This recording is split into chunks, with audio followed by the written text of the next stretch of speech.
কণ্ঠ রোধ করার জন্য সবসময় এফআইআর কে ব্যবহার করা হয় একটি অস্ত্র হিসেবে।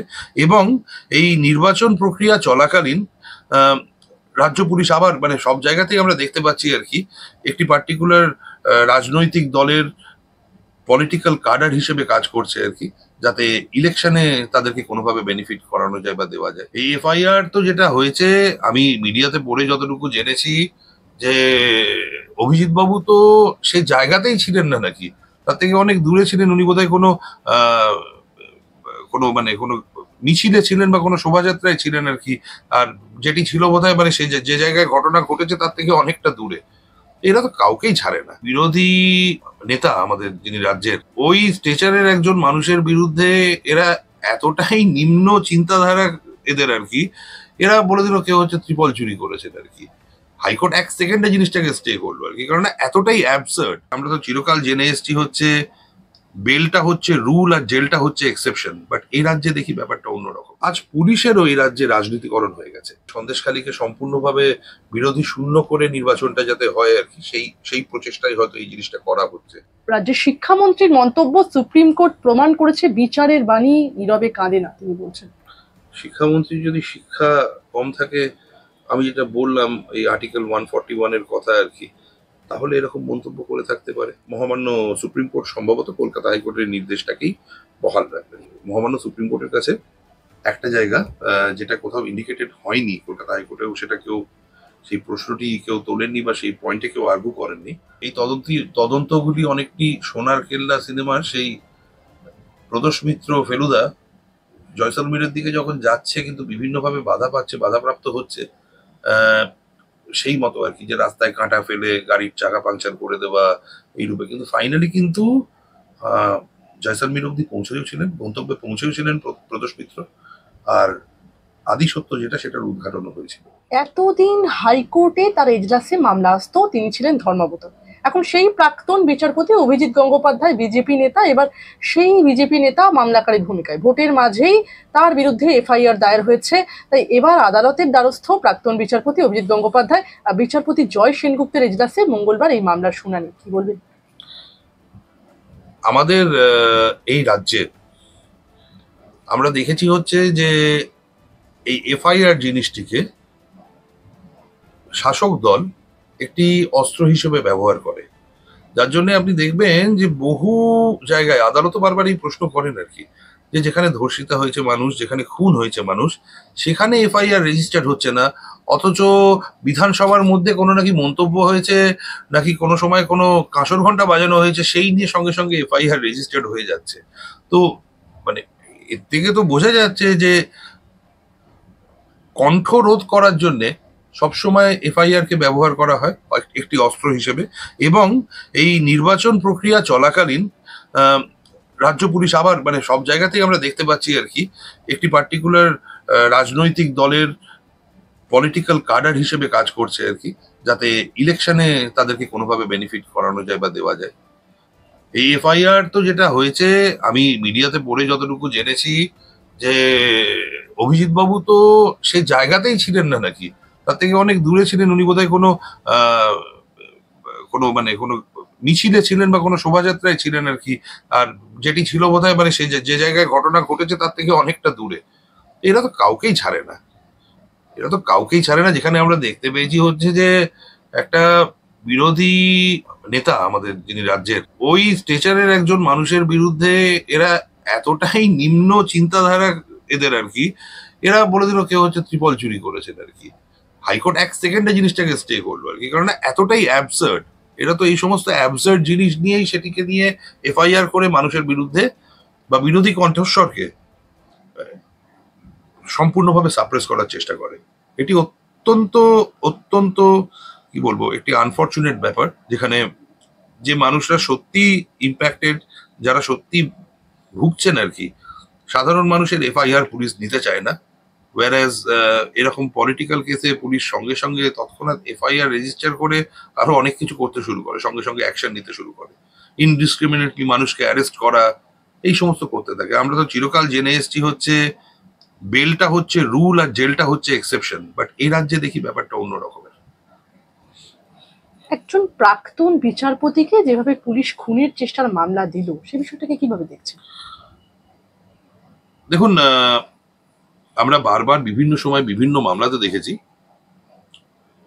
যে আদালতও বিভিন্ন মামলাতে পুলিশের ভূমিকা দেখে পুলিশের উপরে আস্থা রাখতে পারে, যার জন্যে আপনি যদি দেখেন ট্র্যাক রেকর্ডটা, বহু মামলা কেন্দ্রীয় তদন্তকারী সংস্থা যেরকম আপনার সিবিআই হোক বা এনআইএ তাদের কাছে ট্রান্সফার্ড হয়েছে।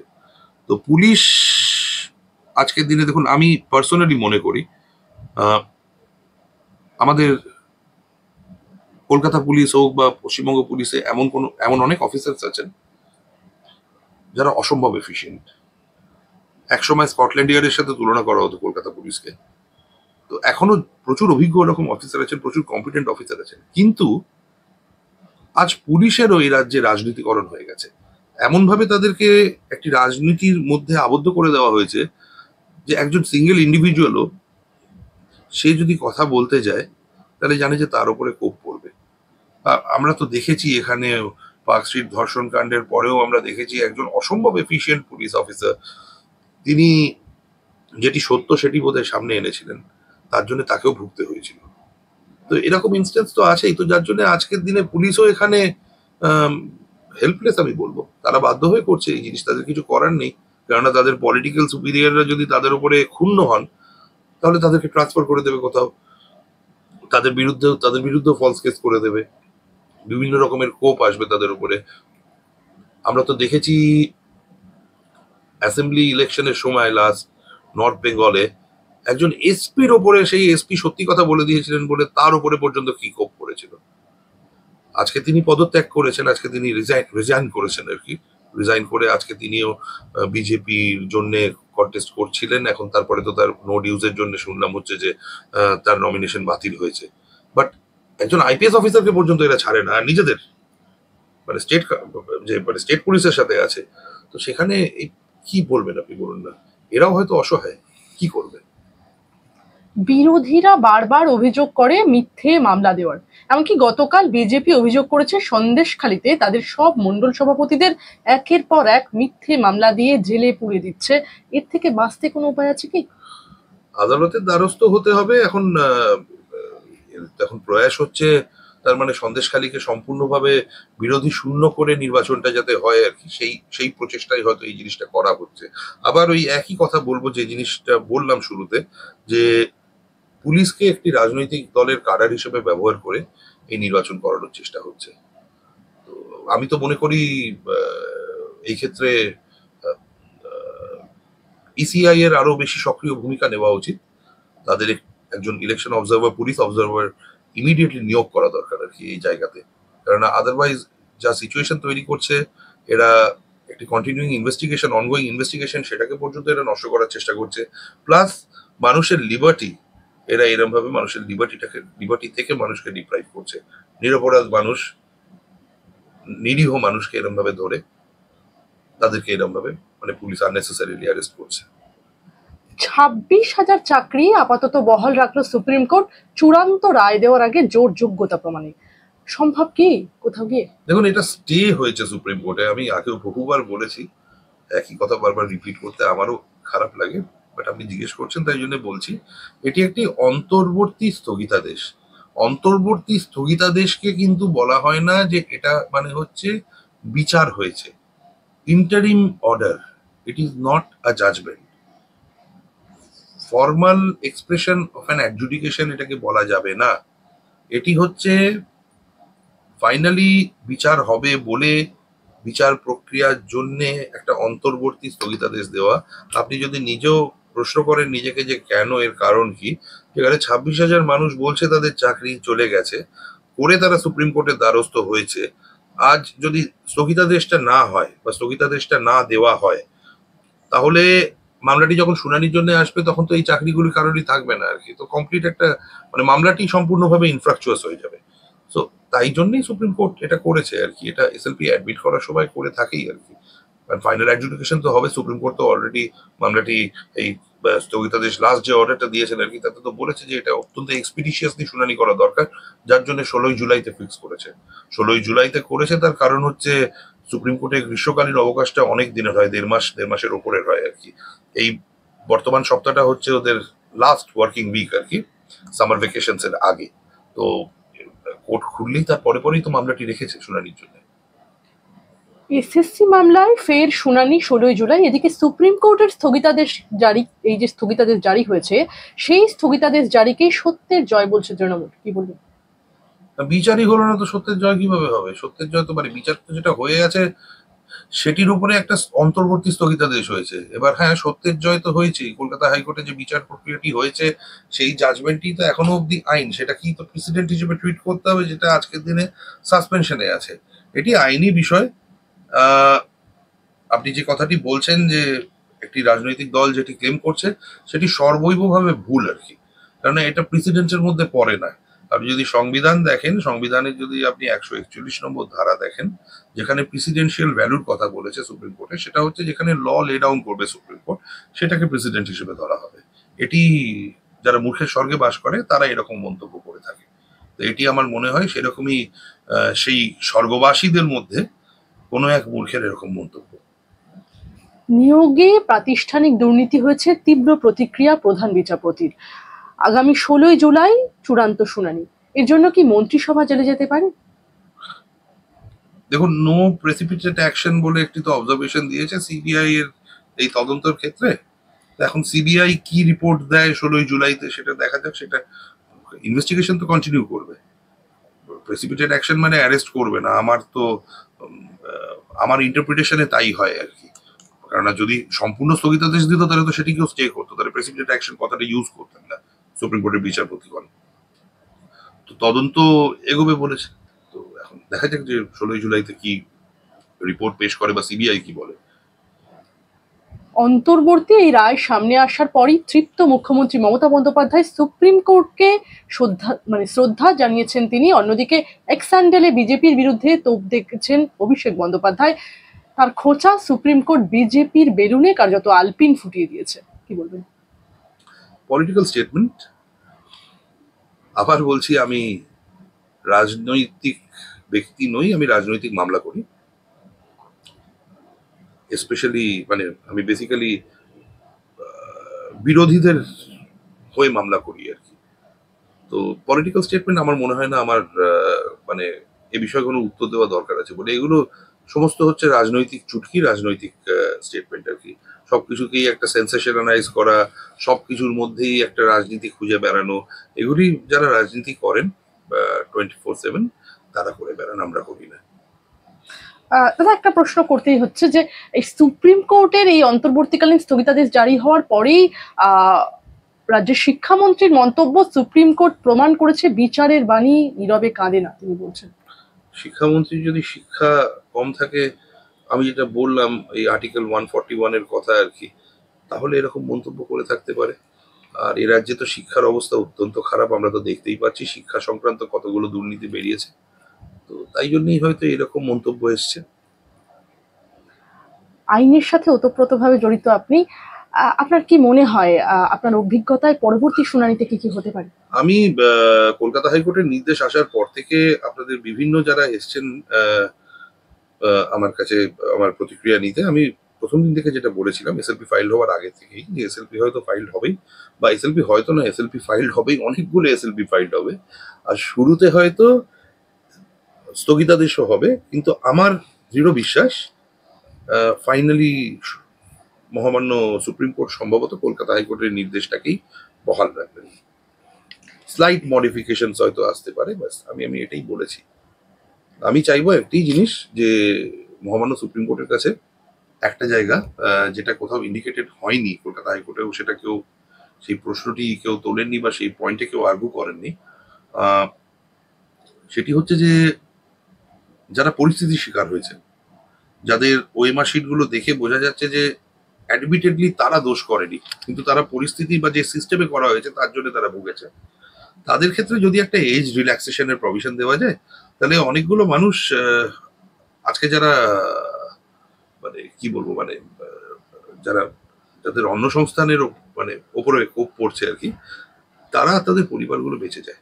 তো এই জায়গাটা আশা করব, অনুরোধ করব আপনাদের মাধ্যমেও, যদি যে উকিলবাবুরা লড়ছেন সুপ্রিম কোর্টে তারা যদি এটি ভেবে দেখেন আর কি, সমস্ত পক্ষই আর কি, মানে যারা আবেদনকারী, যারা এসএলপি তে গেছেন, ফাইল করেছেন, হ্যাঁ, রাজ্য সরকার, এসএসসি, সবাই যদি এই প্রশ্নটা কনসিডার করেন তাহলে হয়তো অনেকগুলো মানুষ কিছুটা হলেও রিলিফ পেতে পারেন। এই রায় আসার পর থেকেই অনেক বঞ্চিত চাকরি প্রার্থীরা হতাশ হয়েছে, যেভাবে সবকিছুই একের পর এক রায় সুপ্রিম কোর্টে স্থগিতাদেশ হয়ে যাচ্ছে, সেটা ডিএ মামলা হোক কিংবা এসএসসি, তাদের উদ্দেশ্যে কি বলবে? আশা রাখুন সত্যর জয় হয়, কিন্তু একটু দেরিতে হয় হয়তো।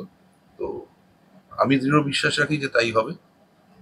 তো সেটাই আর কি। আমি যেরকম যখন প্রাইমারির মামলাতে বলেছিলাম মাননীয় জাস্টিস অমৃতা সিনহাকে যে এই তদন্তগুলি অনেকটি সোনার কেল্লা সিনেমার সেই প্রদোষ মিত্র ফেলুদা জয়সলমীরের দিকে যখন যাচ্ছে কিন্তু বিভিন্নভাবে বাধা পাচ্ছে, বাধাপ্রাপ্ত হচ্ছে, আহ, সেই মতো আর কি, যে রাস্তায় কাঁটা ফেলে গাড়ির চাকা পাংচার করে দেওয়া এই রূপে। কিন্তু ফাইনালি কিন্তু জয়সলমীর অব্দি পৌঁছেও ছিলেন, গন্তব্যে পৌঁছেও ছিলেন প্রদোষ মিত্র, আর আদি সত্য যেটা সেটার উদ্ঘাটনও হয়েছিল। এই বিশ্বাসই রাখবো। দাদা, সন্দেশখালিতে যেভাবে একের পর এক ভিডিও সামনে আসছে, আপনার কি মনে হয় সত্যি ওখানে কিছু হয়নি? কলকাতা হাইকোর্টে যখন কোর্ট সুমোটো জনস্বার্থের মামলাটি শুনেছে, যেখানে রাজ্যের তরফ থেকে বলা হয়েছে, এটা রেকর্ডে আছে অর্ডারে, যে সন্দেশখালিতে কিছু হয়নি, এটা বলা যাবে না, এটা অস্বীকার করা যাবে না যে সন্দেশখালিতে কিছু হয়নি। যেখানে রাজ্য সরকার এই অর্ডারেও আবার রেকর্ডেড আছে জমি হারাদেরকে বা জমি যাদের ছিনিয়ে নেওয়া হয়েছে তাদেরকে জমি ফেরত দেওয়ার প্রক্রিয়া শুরু করেছে। যেখানে 600খানা মতো এফিডেভিট আছে যাদের উপরে মানে সেক্সুয়াল এক্সপ্লয়টেশন হয়েছে আর কি তাদের। যেখানে শিডিউল ট্রাইব কমিশনের রিপোর্ট আছে, তারপরেও কি এই বিশ্বাস বা এই হয় আর কি, যেটা আপনি জিজ্ঞেস করছেন। আমরা এতদিন শুনলাম এই যে সন্দেশখালির ভিডিও কাণ্ড নিয়ে এত যে রাজনৈতিক তরজা, আমরা দেখলাম সেই তরজা কোথাও গিয়ে গড়ালো মারধর পর্যন্ত। তৃণমূলের কর্মীদের মারধর করা হচ্ছে, একদম প্রকাশ্যে এই কথাটি উঠে আসছে এবং আমরা বারংবার দেখছি। তাহলে কি কোথাও গিয়ে বলা যায় যে বিজেপি কোথাও গিয়ে একটা পাল্টা দাওয়াই দেওয়া শুরু করলো এবং বিজেপির 4জন কর্মীকে ইতিমধ্যেই অ্যারেস্ট করা হয়েছে? কি বলবেন? না, আমি তো বিজেপির স্পোক্স পার্সন নয়, আমি আইনজীবী মানুষ, রাজনৈতিক মামলা করি। তো এটা তো আমি বলতে পারবো না, এটা আমার বলার এখতিয়ারের বাইরে। একটা সন্দেশখালি নিয়ে নতুন করে একটি আনরেস্ট তৈরি করার চেষ্টা চলছে একটি ভিডিওকে সামনে এনে, যেখানে মহামান্য কলকাতা উচ্চ ন্যায়ালয়ের নির্দেশে সিবিআই তদন্ত করছে। সেই তদন্তটাকে আমার মতে ইম্প্যাক্ট করার জন্য একটা ভিডিও, যেখানে যার ভিডিও করা হয়েছে বলে দাবি করা হচ্ছে, সে যেখানে কমপ্লেন দিয়েছে সিবিআই এর কাছে যে এটি তার মতে ভয়েস মডুলেশন ইউজ করে, টেকনোলজি ইউজ করে এই ভিডিওটাকে বার করা হয়েছে, করে যেটি ইনভেস্টিগেশনের সাবজেক্ট ম্যাটার সেটিকে আগে থেকেই একটা কোনো রকম ভাবে বিচার করা হচ্ছে এরকম দেখিয়ে এই ভিডিওর মাধ্যমে সেটা এস্টাবলিশ করা হচ্ছে। এটি তো ডেফিনেটলি একটা হাই হ্যান্ডেড অ্যাটিটিউড, যেটা দিয়ে বিচার ব্যবস্থার দ্বারা অর্ডার করা এবং কোর্ট মনিটর্ড একটা ইনভেস্টিগেশন সিবিআই যেটি করছে সেটিকে সম্পূর্ণভাবে প্রেজুডিস করার বা ডিরেল করার একটি অ্যাটেম্পট আর কি, তাছাড়া আর কিছুই নয়। কেননা দেখুন, সিবিআই যে তদন্তটা করছে, তদন্তে বিষয়বস্তু তো হচ্ছে সেক্সুয়াল হ্যারাসমেন্ট, সেক্সুয়াল অ্যাসল্ট, ধর্ষণ, তারপরে হচ্ছে যারা ট্রাইবাল পিপল তাদের জমি কেড়ে নেওয়া, সেইগুলো হচ্ছে বিষয়বস্তু। এবার তার আগেই একটি ভিডিও দেখিয়ে বলা হচ্ছে যে না, ওগুলো সমস্ত মিথ্যে। আচ্ছা, কোন পরিস্থিতিতে বলা হচ্ছে? যেখানে রাজ্যর তরফ থেকে কলকাতা হাইকোর্টের কাছে বলা হয়েছিল যে না, এটা অস্বীকার করা যাবে না যে সন্দেশখালি নিয়ে যে বক্তব্যগুলো আসছে সেগুলো মিথ্যে, সেগুলো সব মিথ্যে নয়। যেখানে রাজ্যর তরফ থেকে ইনফ্যাক্ট আরো বেশি স্বীকার করা হয়েছিল যে এরম ভাবে মানুষের জমি ছিনিয়ে নেওয়া হয়েছে, যার পরিপ্রেক্ষিতে রাজ্য সেই যে অন্যায়টি হয়েছিল সেই অন্যায়টিকে ঠিক করার জন্য জমি ফেরত দেওয়ার প্রক্রিয়া শুরু করেছিল। তারপরে আজকের দিনে হঠাৎ করে একটি ভিডিও যার সোর্স আইডেন্টিফাইড নয়, যার বেসিস আইডেন্টিফাইড নয়, সেটার ভিত্তিতে এরম ভাবে একটা আনরেস্ট ক্রিয়েট করা মানে হচ্ছে জনগণকে ভুল পথে চালিত করার, জনগণকে উস্কানোর একটি চেষ্টা চলছে। এবং সিবিআই এর যে ইনভেস্টিগেশনটা চলছে সেই ইনভেস্টিগেশনটাকে নষ্ট করার চেষ্টা চলছে। কেননা সিবিআই তদন্ত করে কি বলতে পারে? সিবিআই তদন্ত করে বলতে পারে যে এই যা যা অভিযোগগুলো এসছে, এই অভিযোগগুলোর মধ্যে সত্যতা আছে বলে সিবিআই চার্জশিট জমা দিতে পারে। আর নইলে বলতে পারে যে না, এই অভিযোগগুলো প্রমাণিত হচ্ছে না, এর মধ্যে যথেষ্ট সত্যতা পাওয়া যাচ্ছে না। তো সেটা হলে তখন ক্লোজার রিপোর্ট সাবমিট করতে পারে। কিন্তু যেখানে সেই তদন্তটি চলছে, সেখানে এই একটি ভিডিও দেখিয়ে অলরেডি একটা কেস খাড়া করার চেষ্টা চলছে যে যে অভিযোগগুলি আছে, যেগুলো নিয়ে তদন্ত করছে সিবিআই, সেগুলো সবকটি মিথ্যে। আর সব থেকে পিকিউলিয়ার ব্যাপার হচ্ছে, সন্দেশখালী পুলিশ স্টেশনের কাছে তৃণমূল কংগ্রেসের এক জনৈক কর্মী, যিনি ওখানে ইলেকশন ইনচার্জ নাকি বোধহয়, তিনি একটি কমপ্লেন করছেন। সেই কমপ্লেন পাওয়ার সাথে সাথে পুলিশও আবার কেস রেজিস্টার করে নিচ্ছে, এটা ধরে নিয়ে যে না, ওই ভিডিওতে যেটা বলা আছে সেটাই নাকি হচ্ছে আদি ভিডিও, সেই ভিডিও সবকিছুই নাকি শাশ্বত সত্য। সেই ভিত্তিতে তারা কেসও রেজিস্টার করে নিচ্ছে, করে তারা সেই কেসের মধ্যে যার ব্যাপারে ভিডিও করা হয়েছে বলে দাবি করা হচ্ছে আর কি, তাকে অভিযুক্ত হিসেবে রাখছেন। যিনি বসিরহাট থেকে লড়ছেন আর কি বিরোধী রাজনৈতিক দলের হয়ে, মানে ভারতীয় জনতা পার্টির হয়ে, তাকে অভিযুক্ত হিসেবে রাখছে। এটা তো ক্লিয়ারলি রাজ্য পুলিশ বলতে হয় আর কি যে একটি পলিটিক্যাল কাডার হিসেবে কাজ করার চেষ্টা করছে আর কি, ইলেকশনে যাতে কোনো একটি পার্টিকুলার পলিটিক্যাল পার্টির বেনিফিট হয় সেটি এনশিওর করার জন্য। তার বাইরে আর কিছুই নয়।